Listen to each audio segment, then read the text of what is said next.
முன்மலை கொண்ட மங்கையர் நாயகி வர சுந்தரி அப்படின்னு அந்த கோயில். அப்ப நினைச்சு படிவீடு எங்க இருக்கு?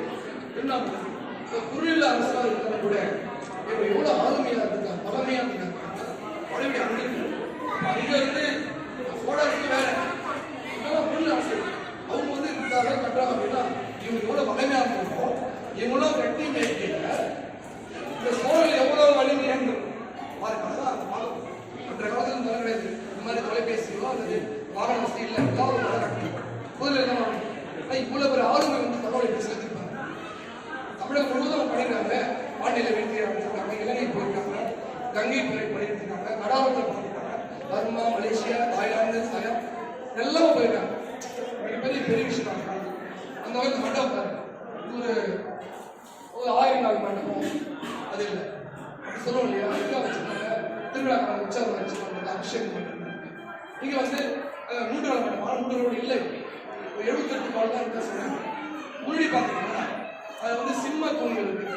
அதுவே ஒரு சந்தேகம், இந்த சிம்ம தூண் இருந்தாலே வந்து இது பகவல் இதெல்லாம் பார்க்க முடியாது. பின்னாடி பகவலை பின்பற்றி முக்கால சோழர்கள் அதுக்கப்புறம் பின்னாடி கூட என்ன பண்றாங்க, அமைப்பை அவர்கள் அந்த கலையை எப்படி எடுக்கிறாங்க. ஆனா அந்த சிம்மத்துக்கும் இங்கே உள்ள சிம்மத்துக்கும் வித்தியாசம் தெரியும்.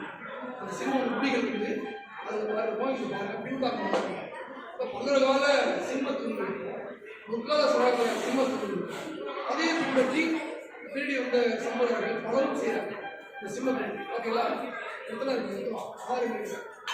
6 தூண்கள் பின்னாடி அழகான மண்டபம். முடிஞ்ச வரைக்கும் அவங்க பின்னாடி காலம் இல்லையா, 3ஆம் நூற்றாண்டு காலம், 12ஆம் நூற்றாண்டு காலம்.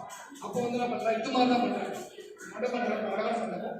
இதுல ஒரு சிறப்பு என்னன்னா மண்டபம் மூடியே இருக்கும்.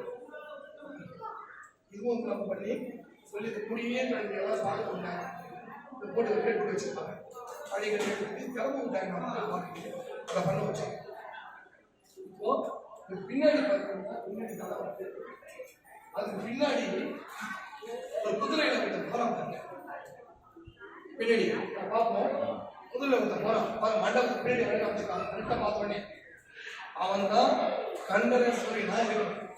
இது ஆயிரம் பிராமணம் பண்ணிருக்காங்க. ஆராய்ச்சி யார் எழுதி வச்சிருக்காங்க. மண்டப கட்டணம் தெளிவாக இருக்குது.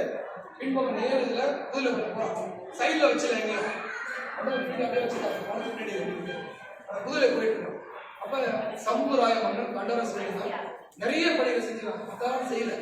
சம்புராயெல்லாம் ஒரு தொழில் ஆசிரியர் தான். ஆனா எல்லாரும் பண்ணதுங்க இவங்க பண்ணது பிரம்மதேசத்துல, திருவள்ளுவரையில, அப்புறம் கரமண்டூர்ல சமணப்பட்டு பண்ணியிருக்காங்க. நிறைய இன்னும் எந்த கல்வியில் ஆய்வு ஆராய்ச்சி அந்த கண்டரேஸ்வரி அரசர் இவ்வளவு திருப்பணிகளை செஞ்சிருக்காங்க என்பது தெரியுது.